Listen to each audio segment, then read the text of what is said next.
guys, welcome back to my channel. For today's video, it's just gonna be a get ready with me kind of video and also an everyday makeup look. And yeah, I'm just gonna show you how I do my makeup on a daily basis, and basically I'm gonna do home photo shoot later for Yes Styles Y2K campaign. Yeah, I'm just gonna share you guys my everyday makeup look, and also it's just gonna be a chill get ready with me. Without further ado, let's just get started. Okay, so first off, I like to apply facial mist on my face. Okay, so I'm using this Soul Collagen Moisturizing Mist. It's also from Yes Style. I'm gonna link everything below, and I also have a code for Yes Style. So if you want to buy makeup or any clothing on Yes Style, please use my code. It's KMiranda97. I'm gonna flash it here. So yeah, before I apply any makeup, I use this Collagen by Watson White Regeneration Instant All Cream. Instant Finishing Cream. I really love it because it literally gives life to my skin. It whitens my skin, definitely. Actually, it does have a scent, but it's not that strong, so I really like it. I am not gonna apply any primer because this is a good base for makeup already. Okay, so I have here my makeup kit. And this makeup kit is from Charles & Kate. Ito yung kasama lang nung binili ko na bag. But here are my everyday essentials. And I'm gonna show you one by one. Okay, so for the base, I just use the AC & Co skin tint. This is my go-to skin tint or foundation. I actually don't use foundation anymore. I kind of treat this as like a moisturizing base as well because it doesn't have any coverage, but it gives my skin that hydrating look. Init. Okay, I'm sorry. Sobrang init lang. Tinurn on ko na yung aircon ko, but I feel like mamamess up yung audio kapag nag-aircon ako. But anyways, the next thing I'm gonna do is to apply concealer. And this is my go-to concealer these days. This topped off my favorite concealer, which is the same. And yeah, even though ang dami kong nakitang review na ayaw nila yung self-setting formula ng Vice Cosmetics, for me, I really like it, especially because I don't feel the need to put powder on top of it. Sobrang perfect ng shade na to for me. By the way, I'm in the shade Puti na Mess. If you haven't watched my review on this Flawless concealer yet, please do watch. I'm gonna add a card here, and yeah. Okay, as you guys can see, sobrang seamless na lang, right? And also, hindi siya nag-crease sa under eye area ko. That's why I really love it.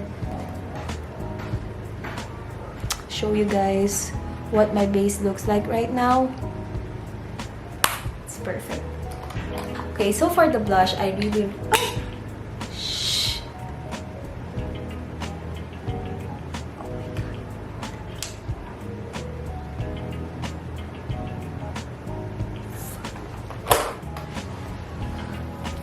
1 hour later. Okay, back to what I was saying. I really love this Velvet Flush from Detail Cosmetics. This is my everyday... Okay, so this has been my everyday makeup blush. So the reason why I really love this Velvet Flush from Detail Cosmetics is because hindi siya mahirap i-blend, especially using a brush. And also, kapag ginagamitan ko siya ng fingers, hindi siya ganon kahirap i-blend. And naparami ako today. I'm so sorry, but just gonna blend it out. Minsan nga para siyang nagiging contoured eh. Okay, so the next thing that I'm gonna use is this W7 Makeup and Glow Bronzing Base. Matagal na to sa akin. I think it's around 2017 since I got this. But buo pa naman siya, and I don't know if actually 12 months nga lang upon opening yung expiration niya, but I keep using it. Ang dami pa kasi niya, okay? And I love this shade. Also these days, I'm leaning more into cream products because I do have a combination skin, and there are times na sobrang dry ng skin ko talaga. Sobrang dry. As in, parang lahat ng makeup nagsisoak. Parang nagsisink in dun. Basta. A few moments later. I'm just gonna apply this powder from Easy & Co. It's their Way Less Loose Powder Illuminating Finish. And I also have a review on this. Actually, I do have a review on both of this. I'm just gonna add a card here para you can go ahead and watch it and then come back here. I don't usually use the puff on the loose powder that it comes with. But with this one, sobrang soft niya sa skin mo. Alam mo na malinis. Kasi meron siyang cover dito before you open the product itself. So, yeah. I don't usually do something with my brows. I just want to keep it natural. And these days, I keep using this Easy & Co. Brow Refiner. I also have a review about it. So, just watch it if you want. Okay, as you guys can see, it already defined my brows, but also in a natural way, diba? Okay, sorry if meron kayo naririnig na background noise. It's just my neighbor. I don't know what he is doing. I think he's building a house. I don't know. Okay, now that we're done with the brows, I'm just gonna do my nose contour. Where's my nose contour? Okay, I'm just gonna do my nose contour and also define my contour as well with this powder from Wet n Wild. This is their contouring palette, and this is in the shade Dulce de Leche. Already hit the pan, and as you guys can see, this has been very loved by me, but yeah, I keep using it. Matagal na to sa akin. I think it's around 2016. I keep using old makeup products, but whatever, this is just my everyday makeup look. It's nothing special anyway, so just gonna contour this size kasi sobrang wala akong jawline, sis. Kailangan ko magpa-jawline. I'm just gonna use my middle finger. Okay. Ring finger. I'm just gonna use my ring finger for blending out my nose contour. Just gonna use this eyeshadow palette from Rev. I'm just gonna use this shade right here.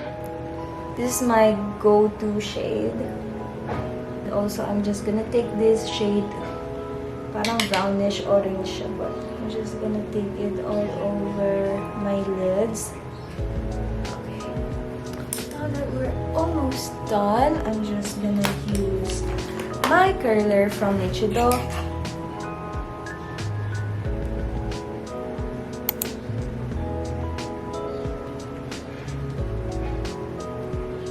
By the way, I just use this mascara from Maybelline, the Total Temptation one. Matagal na rin to sa akin. 2019, I guess. 2019. Okay, we're actually done with the eyes. Next thing I'm gonna do is to apply this highlighter from Moon Beauty. It's in the shade Celestial. Wait, I'm just gonna apply it onto the highest points of my face. I really love this liquid highlighter. This is the best liquid highlighter that I've tried in the local market. So I'm gonna apply this BYS Lustrous Matte Lipstick in the shade Kink. I really love this. Sobrang ganda ng shade nito. Wait.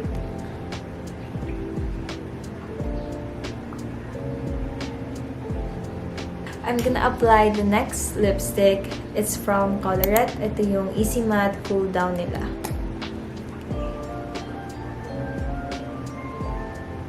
Pinkish brown shade siya. And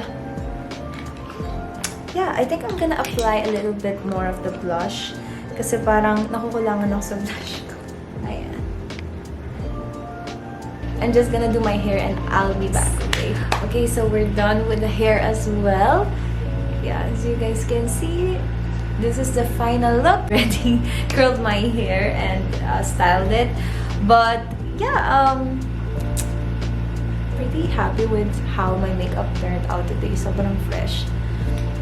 So yeah, I'm just gonna leave all the links down below ng mga makeup na ginamit ko. And I'm just gonna take pictures now. So, yeah, that's just it for today. And I hope you guys like this kind of video. I'm so sorry for the aircon kasi sobrang ingay na.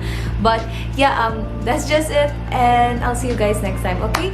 Oh, by the way, please do hit the subscribe button below and like this video. If you want more makeup videos from me or a chill get ready with me, please comment down below kung ano yung mas prefer nyong gagawin kong content.